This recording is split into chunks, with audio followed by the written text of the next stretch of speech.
It's Jackie New. What it do?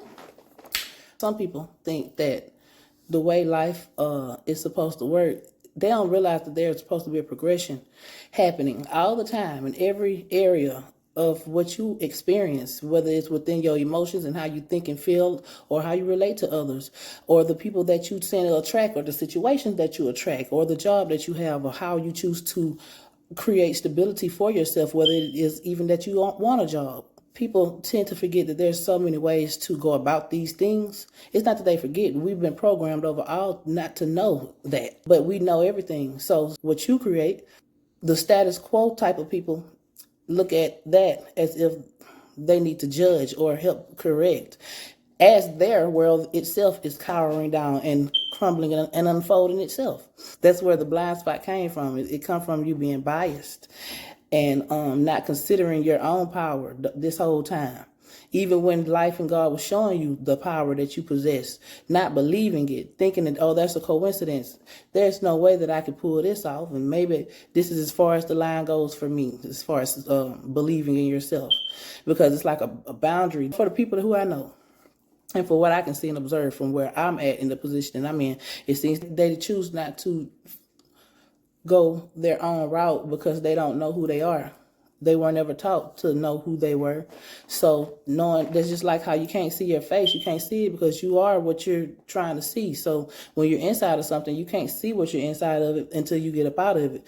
And people who can't believe in themselves, it's not that they're choosing not to completely, that they are, but not on their conscious level of 3D, how we consciously in the 3D world make decisions. They're choosing it with their behaviors, their energies, what their thoughts are on. They're creating this to themselves to stay in the box. They're not choosing to first think outside the box. And all things happen from within first. The first way that you can start doing something different is by allowing your mind to have different thoughts, allowing yourself to feel different emotions or choose not to feel certain emotions, paying attention to your thoughts, paying attention to what the world is unfolding right before your eyes and how it corresponds with what you know inside of your mind and in your emotions, or what you just saw last week that actually was very important, and how those things synchronize. You'll start realizing that, oh, I am creating this. So if you know what you're doing, that makes you a bad motherfucker, right? So when you don't know what you're doing, that makes you make more trials and more situations that end up having to be experienced for no significant reason, not actually having an experience that you created and it turning into something that you didn't know that you were aware of doing because you've grown. You're not able to compare where you growed from and where you are now until you realize that you have grown from that, and then life will compare it to you. Because it's like people don't know that you're supposed to learn life. That's more important and more significant right now, because the world has been learning our logical side and how we go about filling out applications and credit cards and taxes and credit scores and going to work and scheduling appointments and all that, and making sure that we do things in a box type of way. We learned how to do that. So we can expand our spirit and our mind outside of the box. We can use that same intelligence to create something on top of that. But we want to keep expanding on the logical side of it, as if the inner world and the importance of you knowing you and having your own unique ability, because the logical world can't give it to you, because that would be something that you're learning from somebody else. You can only learn this shit from yourself and let God and life show you, and it be understood within you. Then you'll be able to tell somebody something that has never been said before, because can't nobody explain what you've been through but you. And what you experience in your perspective of it, nobody can give that out but you. So that's going to make you a unique individual, which is going to create a unique, more expansive world. But people don't mind staying in the box, not knowing that when you don't grow, you still have no choice but to transform in some form of fashion. So if you refuse to go this way, then you by default will go this way. And whether that's a slow motion, slow death type of scenario or what, just know that that's a hell that you created. But people don't know that they're in hell because they refuse to look outside the box. And they be right in hell. And it ain't that hell is something that we don't experience every day. We all experience a form of hell. Realize that it's stuff that you're supposed to be here to do that you cannot even be aware of at the moment. But just by knowing that and allowing other things to seep inside of you, and you express certain things differently and actually living it out and being a certain way and to see the outcome, not being afraid because you don't know what's going on. No, allow these things to happen, because either way it goes, you're going to experience shortfalls and slip ups and tower moments. You're going to experience that either way it goes. But if you're experiencing tower moments and then you're learning from them and you're growing from them, and then you whatever goes up must come down, you're gonna also get the gifts and the reaping of a harvest from that too.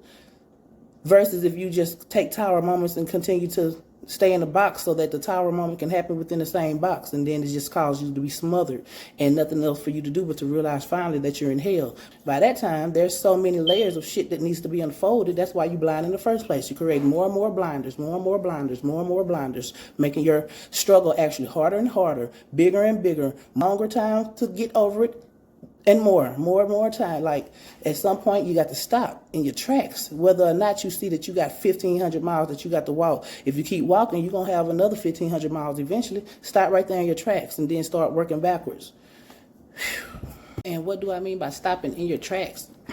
I mean by, in any given moment, especially when you're in a learnable situation.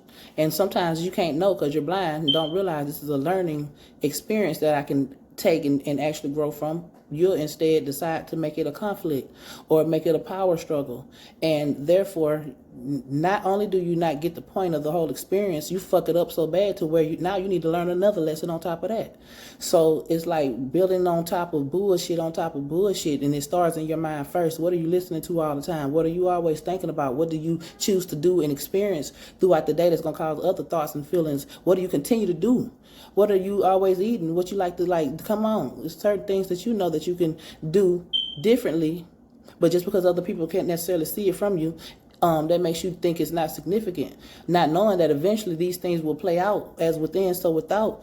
These things will start playing out on your external world, whether or not somebody looks at you in shame or don't give a fuck about it or not. You will have to experience that on an even thicker, more denser level, because you're not fixing things from the inside out. We can already see what's going on physically, but what we can't see is what we got to go inside of to make correct. And making that correct, that'll make you more equalized and have a little bit more equilibrium, which is going to cause some type of peace, inner calm inside. You no longer have to be strong, and you no longer have to push and punch. Now all you got to do is just pay attention and let things go. Especially if you're a female like me. I can't really speak on a masculine perspective and how he should use his energies, but and I can a little bit because anybody can learn from anything. So, but for a feminine though, we're supposed to be able to peep game with ourselves first. Let me just take that back about a masculine and feminine. This is everybody. And sometimes naturally you ain't got the peep game. If your situations are not influencing your natural way of learning life, then that's different. But for the most part, especially if you're in the United States, period, it don't matter if you do have these type of parents. Life still is going to make you have to see how things need to change and realize at this point of the game, the only way to change things is to change something with me. Maybe I can be the change that I want to see. Not to say you got to change the whole world. No, you change things in your world to make your life be more acceptable to what you would desire, and that's going to be what you also experience. And teamwork does make the dream work, and each one teach one, and by somebody being an example, just living their life, will have no choice but to have a ricochet effect on the world in general, or at least on the community or the crowd that you may be involved in. It has to start with the individual first. It can't start with you trying to judge somebody else. Judge yourself. Whether or not how they go about things looks normal to you or not. Are they in a situation to where you need to call DHS, child services? Are they in a situation to where they're in the middle of the street blocking traffic? No. Are they even sad and depressed and you feel bad for them? No. So then at that point, what the hell is your dictations about what they got going on in their actual life and how they're living? What they got to do with anything then? Maybe it's something that you can learn. Maybe they have some type of method to their madness. If you're in a position of trying to judge somebody else and they aren't any harm or not harming themselves in any way, as far as what you can see, not being judgmental and just looking at things how they seem to be energetically wise too. If you're in a position to be hating off of that, then that makes me have to know that you have some imbalance within yourself that you should be looking at, and use these people or these scenarios or situations that you may watch on TV or something as a slight blueprint for you to realize what you need to start working on. You ain't got to work on what they work on, and you ain't got to go about it in the same way. But the point is to know that, damn, something is unique. Maybe I need to learn how to be my unique self and find out something that's unique that I like to do that ain't nobody got to know about but me and my spirit and God or whatever. And then the light will be shined from the inside out. At that point, things will speak for themselves. People don't think that's possible. They don't think that's possible because, again, they don't believe in themselves. And whose issue is that? That's why people who are taking the individual route, the road less traveled, can't be worried about that. Then they wouldn't be able to be a sufficient example in the first place when it comes to them. You can't worry about that. You can inform a person and tell them what's up, but it's not for you to take offense, and it ain't for you to try to judge them. Because whatever it is anyway. Even if a person is dead ass wrong on whatever their ideology is, that's what their ideology is. Even if they don't even know what it is, it's just what it is. It ain't nothing for somebody to try to correct. The only thing you can do is realize that that's your mirror and see how that's reflecting on you as to what it is that you're supposed to be learning from it when you're the more matured individual in the situation. Not just physically, I'm matured because I got 5 cars in a mansion. Matured because I know how to control my emotions and I can peep game on what's going on with others and how I should respond and react. Peep game on that. That's the maturity I'm talking about. It's good to have these other types of understandings on life and shit, but it's also would be no point of knowing certain things about the physical world and how we're supposed to go about things business wise and as a organization if you don't know the order within too. If you don't have no inner order, you're gonna do nothing but distort the external order, and now y'all going in this chaotic, distorted order. And what is that gonna lead to? The world that we're in right now. Come on. But what else can I say? That's some real shit, though. That's some real shit.